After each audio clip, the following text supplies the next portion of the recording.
So I really appreciate your hard work because that's a big ask. But what we're going to cover now will be some interventions, which is part B of this. And the interventions in particular, you can then translate often into group work. So in the last hour, that's what we'll be covering, so that you're pretty well set up to, not that I expect you to go out and run a CBT group, but at least you'll have the fundamentals of what you're trying to achieve and some of the ways that you can achieve it. So any questions that you've thought of in the break? Yeah, I thought it might be something to say to you, and that was when I was talking to someone. It was, and I apologise, I can't remember who said it, but made the point that you really have to be sure the client is in the right headspace to do this. So the example was domestic violence, and I did work in domestic violence. So if a person is in a crisis situation, you're really not going to be working through this to get to their irrational thoughts. You do crisis counselling. So later on, when they come back, yes, preparing them for the next phase of their life. But you pick and choose. This is not, I'm in crisis, everything is happening around me, don't you dare tell me it's my reaction to what's going on around me, because that wouldn't be appropriate, and you deal with that in a different way. But next phase of life, very appropriate, moving on so you don't remain trapped in a situation. So I forgot to say that, and whoever meant we were talking about, thank you for raising that point, and I'm so sorry, can't remember who it was, but it was a really good point. Intervention strategies. So there's many. While we talk about cognitive behavioural therapy, the strategies range from the cognitive to the behavioural, a bit of both, a bit of just one. And, oh sorry, I'm on page 15. I also expect you to be mind readers, just because I know where I'm up to. So page 15. What interventions you choose will depend on the client, but also some therapists are more inclined one way or the other. So what is important is that you need an overall strategy, and your formulation is the basis of that. Because if you just trial and error, try a bit of this, try a bit of that, the therapy will fail. The client will go away going, well, that was a waste of time, and you'll feel pretty awful too. So you need to follow it logically from your case formulation that you have discussed and explained to the client. So the client has expressed willingness to follow whatever you both work out. So overall, you're often choosing from a few categories. So testing automatic thoughts, modifying assumptions, changing behaviours. And as you can see, we've got the two ends there, cognitive and behavioural. In terms of one good thing about CBT is that you can get so many worksheets. I've put a few examples in the back of this just to give you an idea, but there are many, many different worksheets that you can work through with the client. You can give the client for homework. You can just use as a reminder to yourself.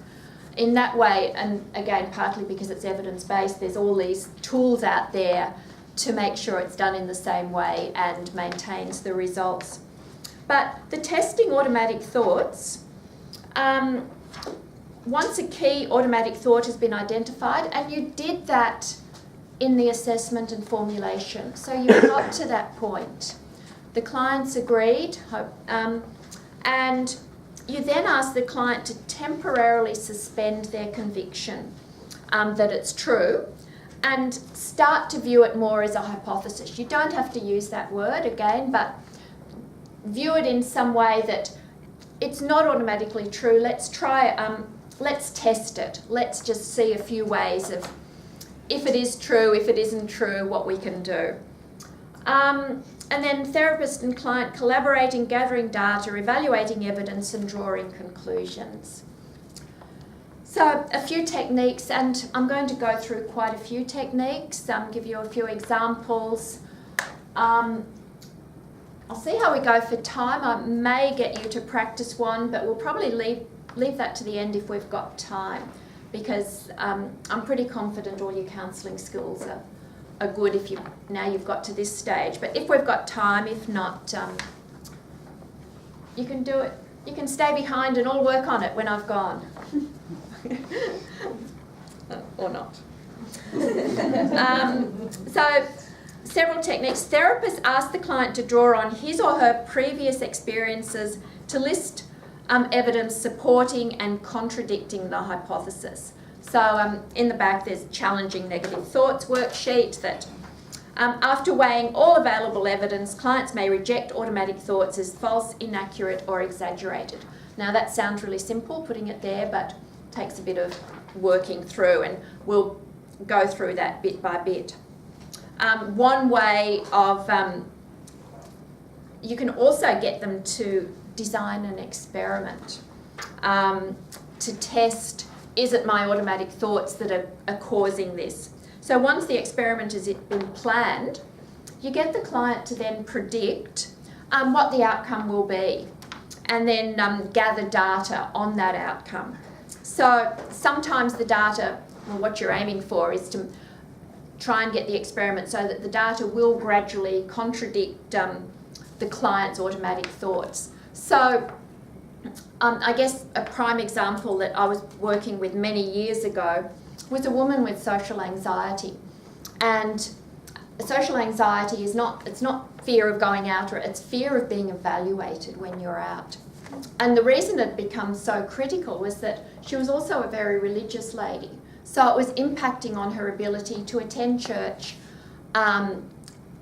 She could just get to church and sit in the back. But importantly for her, it was impacting on her ability to walk up for communion. Now, for anyone who knows certain religions, you actually walk up the front and you get the wine and the stuff.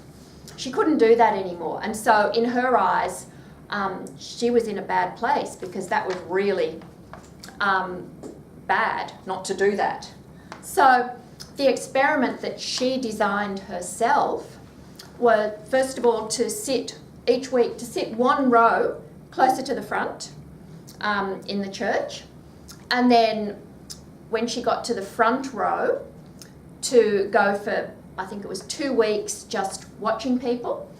And then on the third week, with her partner, her husband, she just had to take one step up to where you line up. So, and each time she would rate how she thought she'd go, moving one seat forward, what she expected. And the first week it was, I expect this to be a disaster, I'll probably run out of the church because I've been sitting at the back for 5 years.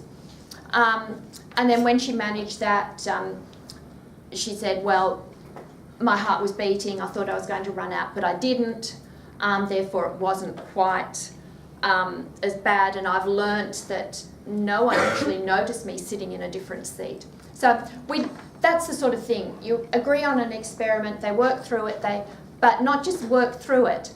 Initially they have to predict what they'll do, how they'll feel, and then rate how they felt.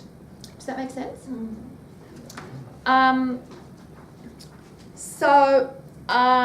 Reattribution. Clients unrealistically blame themselves for unpleasant events.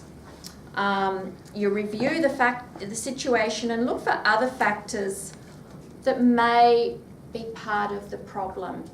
And a prime example of this is depression, where, and again, years ago example was a mother with postnatal depression.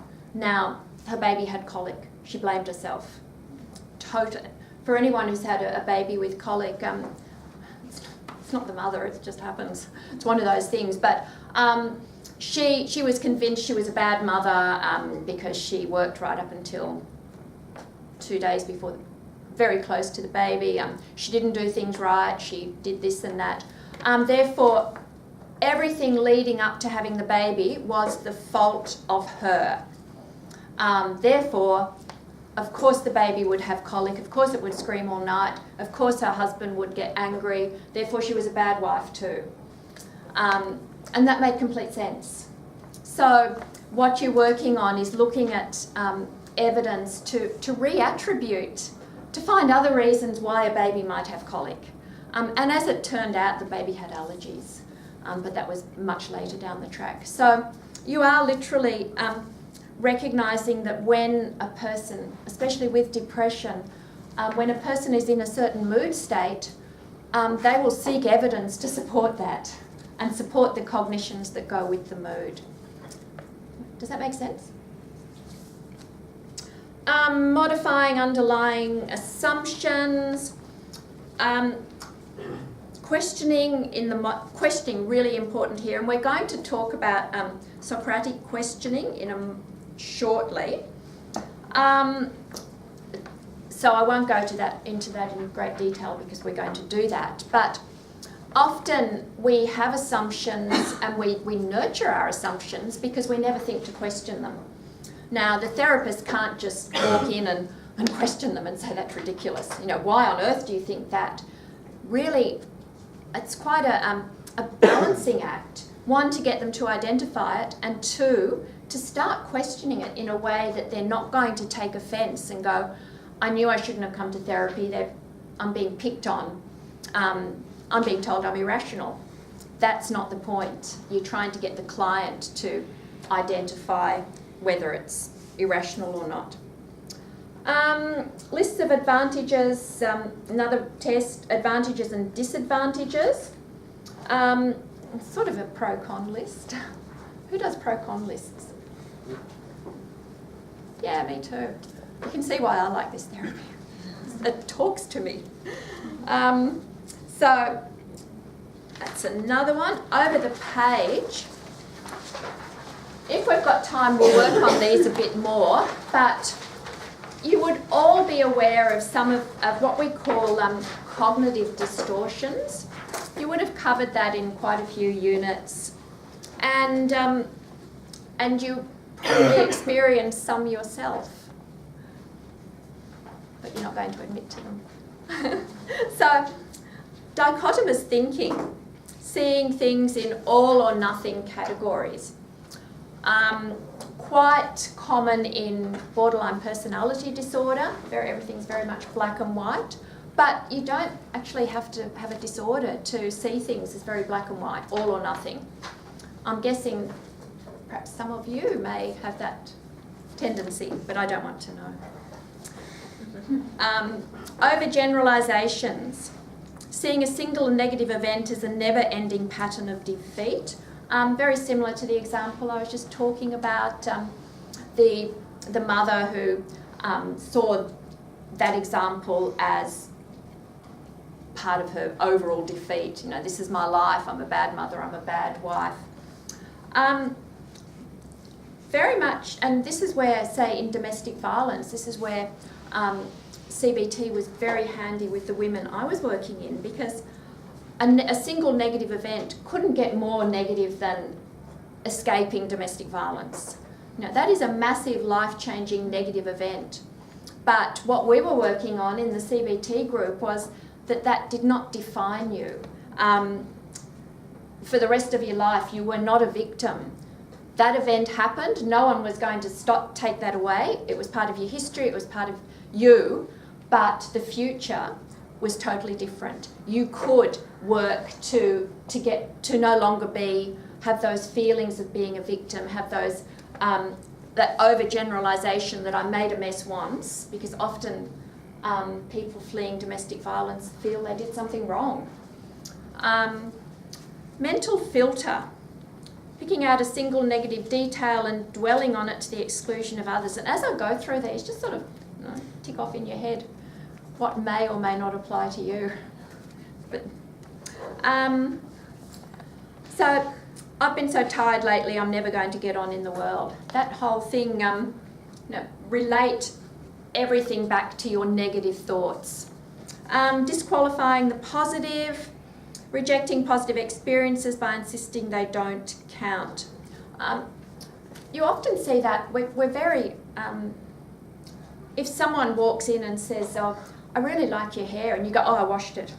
I mean, why can't you just say, oh, thanks? It's that I've got to explain why it's different. you could also go the other way and go, that means they haven't liked it all the other times. What's wrong with my hair? No, there's many ways that we look at things. So once a client slips perhaps into anxiety or depression, you can see how they become magnified.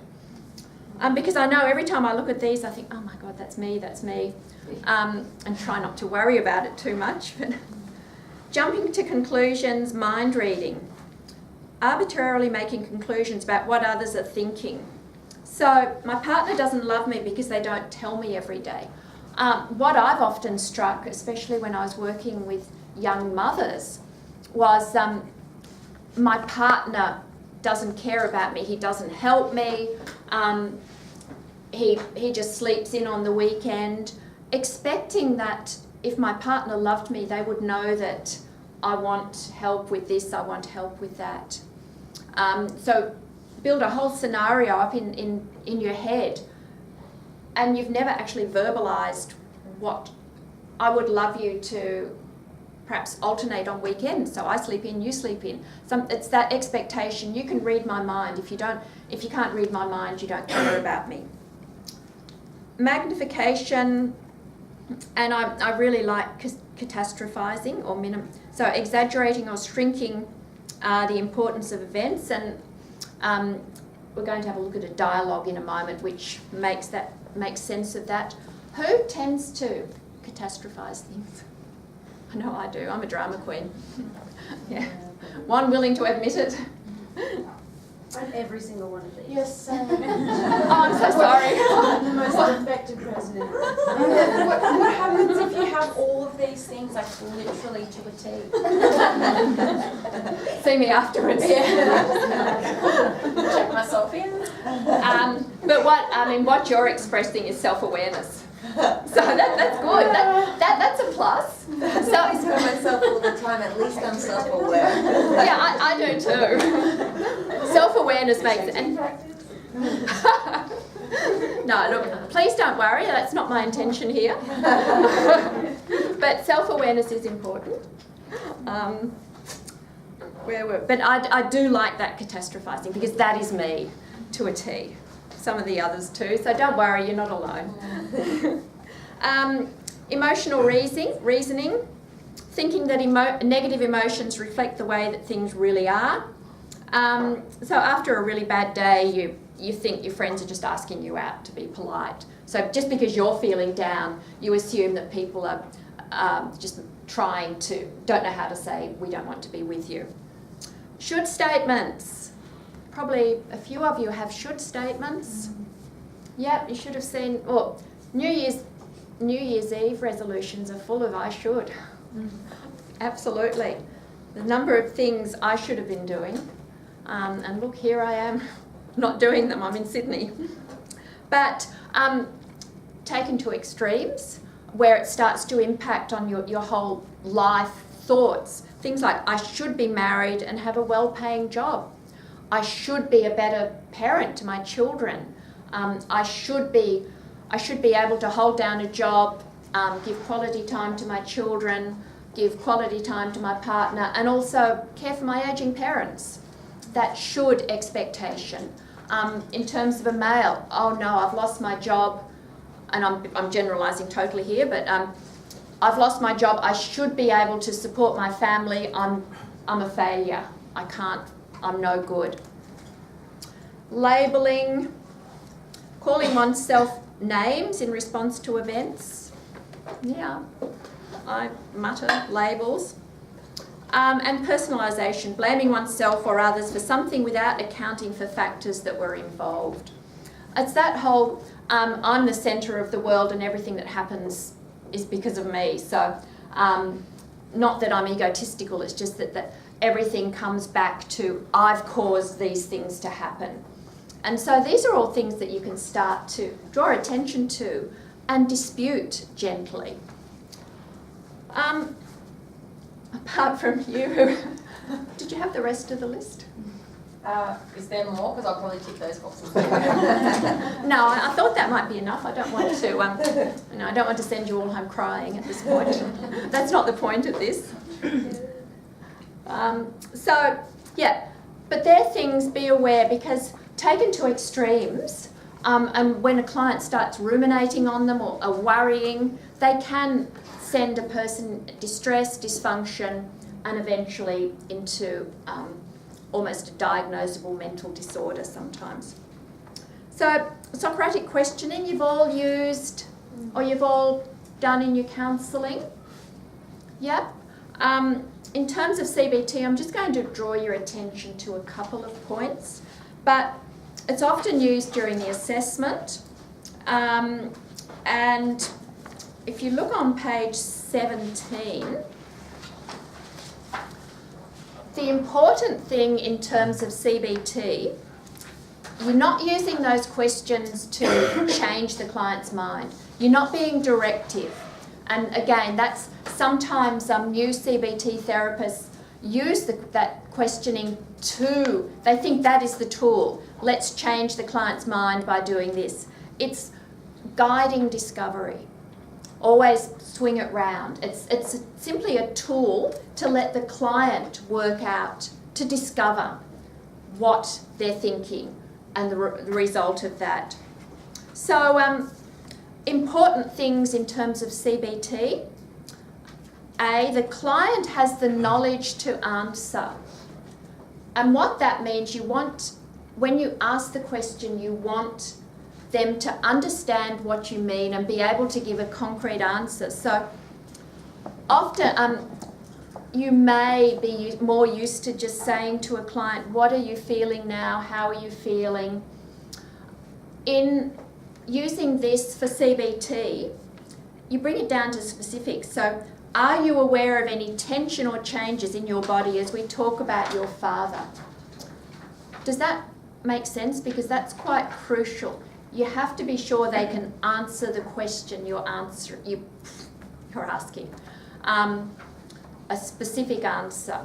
And the way to do that, as in the assessment and the formulation, is to focus on specifics. Draw the client's attention to information that is relevant to the issue being discussed and that may be outside the client's focus. And as I mentioned before, things like when depressed, there's a tendency to recall depressing memories. So your client will be telling you everything that's bad. Now, memories that are contradictory are still there, and with Socratic questioning, you can draw those out. So they're contradictions to what they're currently feeling. Does that make sense? Generally move from the concrete to the more abstract. So concrete questions that narrow the client's concern. So example I've given here, the client turns up and said, with the problem, I'm no good. Now, you want to bring that to a specific example. So the specific example then allows you to reflect back to the client your understanding of how they've arrived at this decision that they're no good. And that might be an event, their relationship with someone, but it brings that general I'm no good to something that you can then work with. And then once you've got it in a specific, then as you work through later on, you can move into the more general and apply the theory that what you found in that specific situation to more general situations. And that's part of training them to be their own therapist, applying what you've discovered in the specific to the rest of their life, which is the step towards allow the client to eventually apply the new information to either reevaluate a previous conclusion or construct a new idea. 3 categories of questions. You can interrupt me if you want. You're probably sick of hearing my voice, but I will keep talking. Yep, thank you. That broke the silence. Stop me talking for a minute. Remember, you're always welcome to interrupt. Otherwise, I'll just keep going. Okay? And I'll give you some examples of these questions. Questions aimed at, actually, interestingly, as you can see, I'm looking at the clock. That's purely so we get through stuff. But an example of black and white thinking is if you have a client sitting there and you look at the clock, the client would probably go, she's bored with me. She wants the session to end. So I will tell, I'm not bored with you. But that is an example of misattribution, purely by the clock. If the clock was there, I could do a sneaky look, but I really have to check. And I know when I counsel people, I do have the clock where I can see it, so that I don't have to do that. So I apologise if I keep looking at the clock, but I really want to get through this stuff for you. Okay, questions aimed at uncovering evidence, evidence for or against a cognition. Questions aimed at identifying alternative perspectives. So other ways of viewing the event or situation, how the client thinks another person may view it, and questions relating to consequences. So over the page, these are just some examples. There's many examples. In any good counselling textbook you'll find there's a truckload of examples. But what do you mean? Always make sure that you're on the same page with the client. Fundamental to CBT. Because if you go off thinking you know what's going on and they don't agree and they're too scared to tell you they don't agree, therapy will fail. Has something happened to lead you to this conclusion? Have you ever been in similar circumstances? What did you do? How did that turn out? What things would you do differently? So you're starting to look for exceptions. What do you know now that you didn't? Why would someone make this assumption? You're starting to move to what other people would think, which is quite a common technique because we know we're hardest on ourselves. Who's nicer to their friends than they are to themselves? Yeah, me too. It's a human tendency. We often say to our friends, blah, blah, blah, and then to ourselves, we beat ourselves up. Do you have any evidence? Can someone else give evidence? What would you advise a friend?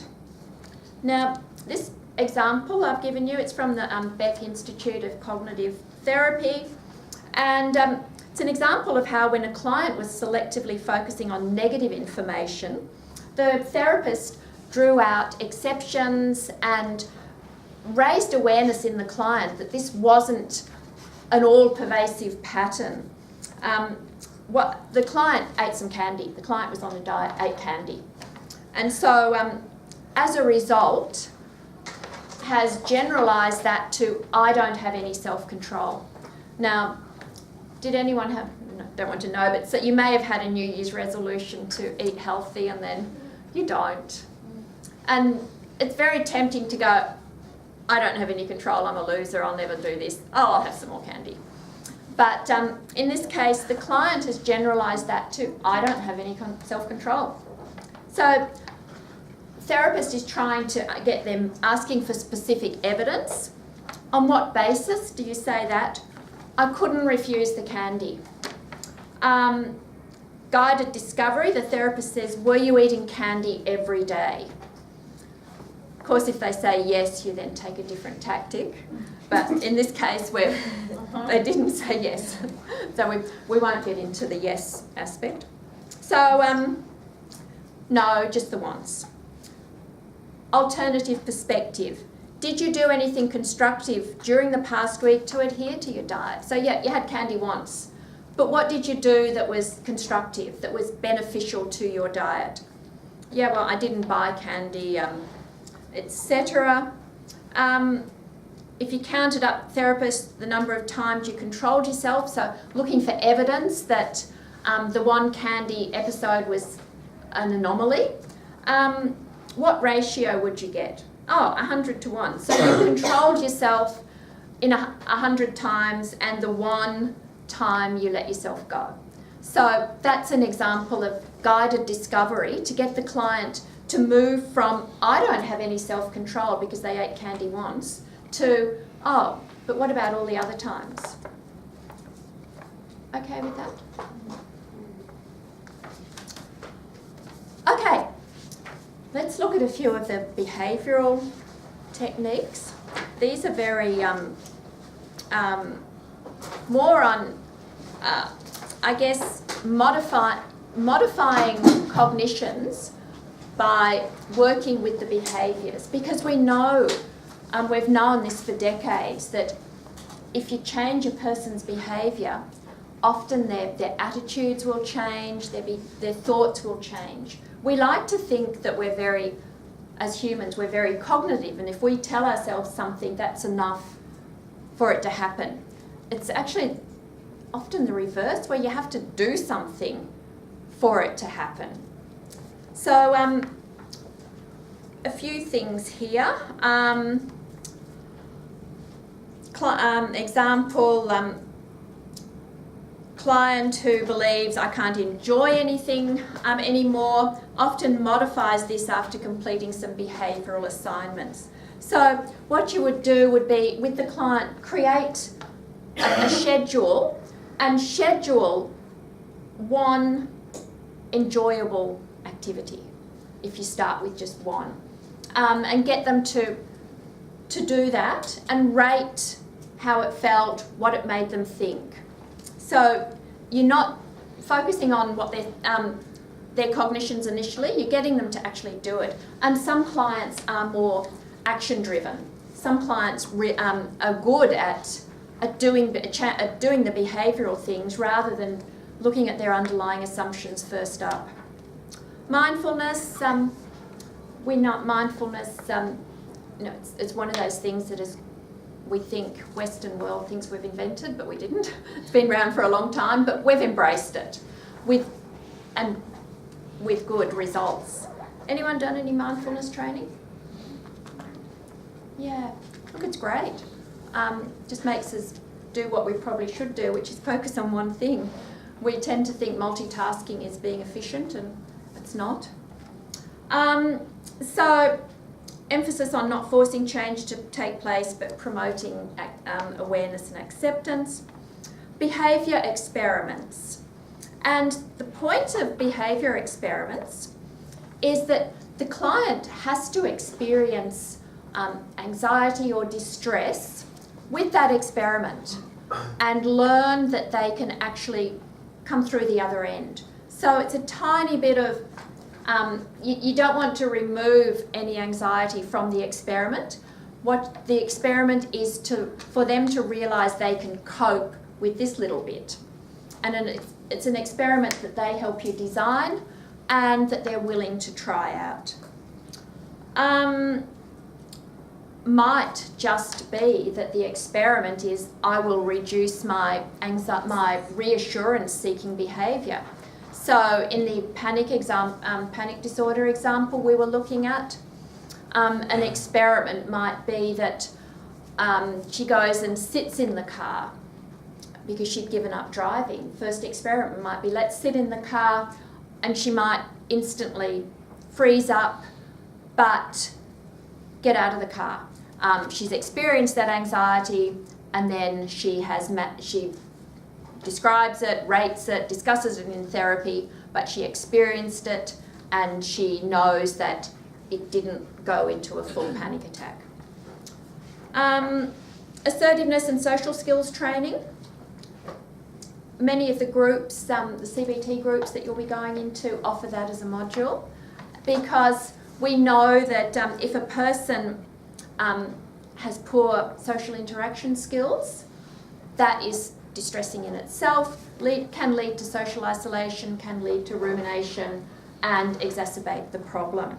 So the group that the women's group I used to run, the last one, which was women who had escaped domestic violence through it, they weren't in immediate danger. In many ways it was, one module was literally learning to communicate again, because when some people, whatever their condition, whether it's an eating disorder or domestic violence, become very, by necessity, are very secretive, and they forget how to communicate. They forget how to say anything but yes, I'll do it, or to run away. So Social skills training, really important. Exposure techniques, very similar to the behaviour experiments, but again, anxiety has to be experienced, or stress. There's often a misconception that exposure techniques are all about doing these things without, and replacing the reassurance behaviours with something. What you're working on here is getting rid of the anxiety that is associated with these events. So yes, experience the anxiety of the event, and then have techniques that ground you so that you come out the other end. Have to be careful with, yep. Just quickly, so you need to trigger the anxiety for them to be able to, like, first, and then work through it. So the distressing feelings have to be experienced, because otherwise you're just replacing a coping mechanism. You're giving them another coping mechanism. So if they don't even experience the physiological symptoms, they never learn that they can cope with it. So they haven't made the actual association. So when they experience the anxiety and then they learn the skill, there's the association. But if they haven't been triggered. Yeah, if they don't experience that, all they're doing is avoiding the distressing feelings, the anxiety.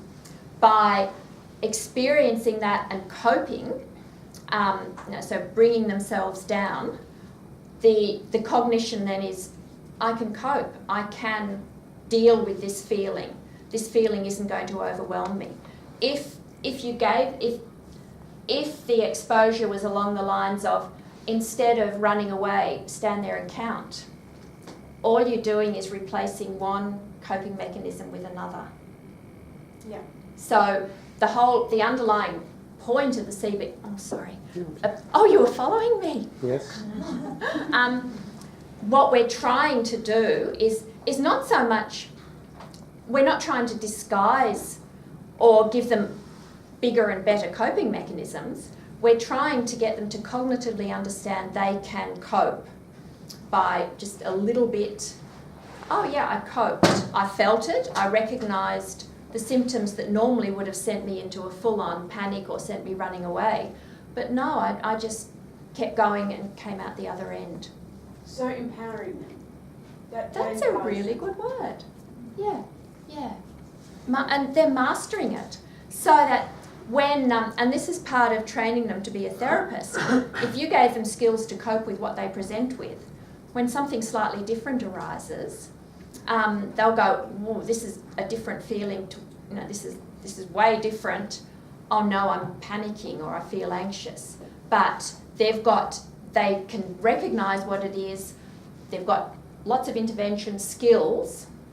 So empowering, mastering, no longer avoiding, by replacing, I will count to 50 to avoid this. So just to understand how this works practically a little bit better, using the case study that we were looking at before, where she came in just after having a panic attack in the middle of the night, she might not be feeling that panic right then and there. So how would you trigger her? Could you ask her to close her eyes and to imagine that she'd just woken up after a panic attack, or try and recreate the feelings of panic attack so that the emotion is present? How would you? Yeah, so if you look at, where is it? Imagery re-scripting. Following a phase of reflection on the event, client is asked to re-script the event by imagining what would need to happen to have made the original event less distressing. Now, what you might do there is, you would say, now, can you please describe the event that brought you here? I woke up in the middle of the night, I was feeling this awful anxiety that I know is my heart. Can you describe, are those feelings coming up now? And she would probably say, yes, just thinking about them is making me anxious, and I feel that it's going to happen again. And then you would say, well, let's work on a script where you've woken up. What could we do so that those feelings don't overwhelm you? you've woken up, you're feeling that initial feeling of, I've woken up, I feel a bit anxious. Let's work on another scenario, a script. Imagine another script. And she would be saying, well, I'm feeling really anxious, but I think if I wanted to avoid this, I would probably then recognise I was getting worse, and I might employ my mindfulness skills that you've already done. Mm-hmm. And then you would say to her, well, how anxious are you feeling now? And she would say, I'm still a bit anxious, but I think if I've got a skill that I can use, I think the anxiety might only be 60%, 70%. So you walk her through, this is this awful thing that happened, she starts to feel anxious, and then you walk her through how she could reduce it. And then the aim is that at the end of that she goes, okay, I felt that anxiety, and in here it was okay because I controlled it. Mm-hmm. And that's huge, that baby step, she controlled it. So obviously the key here is making sure that that client is experiencing their emotion In a safe environment. So what happens then, sorry if I'm being rude. Not at What all. happens if there's a client that's in denial or has dissociated grief? So they're not actually allowing themselves to experience that emotion. Is that You would have worked that out at the assessment. Yeah, because of the motivational interviewing. Yeah. Okay. Yeah. If the client is not ready, you have to work that out, because CBT is not going to help that. How do you get them ready? Look, if it's grief, at the example you gave, that's a whole different sort of Yeah. way of dealing with something. Yeah. And that's because CBT is unlikely to work in that. But if, and this is where that whole thing about the presenting issues are this, getting them ready might be reducing the panic attacks, so that a client is then in the right headspace to start working on grief. And that comes back to what we were talking about before the break, that we can do wonders with CBT. We can get rid of immediate things, but there's no guarantee we're getting rid of the other things. Yeah. All right. So a really good question though. Thank you. And it still comes back to, wouldn't it be nice if we could have as many sessions as we wanted to?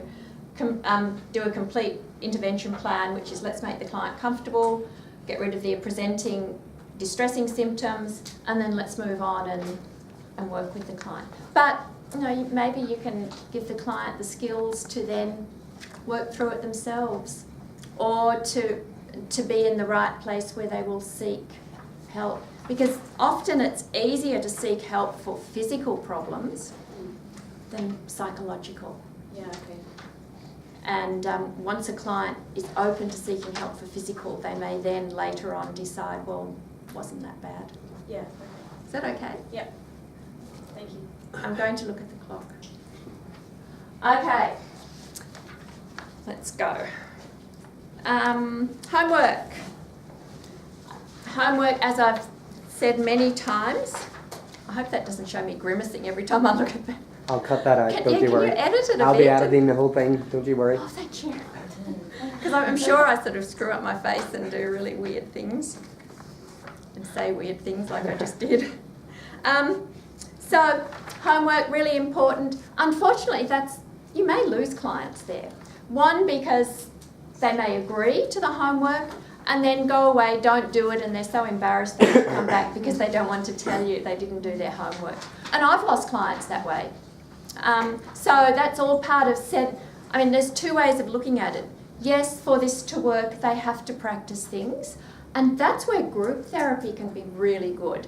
Because if they go from individual therapy to group therapy, they actually do practice. But in the meantime, if they don't do their homework, sometimes you can explore why not. And sometimes they're just not ready to start. Whatever they've presented with is quite comfortable. And yes, cognitively they think they should do something about it, but when it comes down to do something about it, they go, no, not ready. I don't have time for homework. I've got 6 kids and 2 jobs, and I can't do this. You're just adding stress to my life. And fair enough, because you are asking them to work outside of the therapy room. Some clients, as you probably already struck, want to come to therapy, 50 minutes, be told what to do, and have it fixed around them. CBT is more, come to therapy, but you're an active participant. So, following principles for successful use of homework, explain it to them in the first session. Explain this is part of the whole process. It has to be relevant to the client's goals and aligned with existing coping strategies. So make sure that you're working with what they're already doing, which was the example I gave the woman who stopped driving, the panic example. Her existing coping strategy is avoidance. Let's try an experiment where she sits in the car. She's not, her coping strategy is to avoid it. Our homework will be bit by bit. Same with the woman in the church. Her present coping strategy is I've got to go to church, but I'll sit at the back. I won't move. I will not move. So coping strategy, we're gradually modifying that coping strategy until she can actually get to the front. Specific rather than vague. So literally move one seat forward in the church.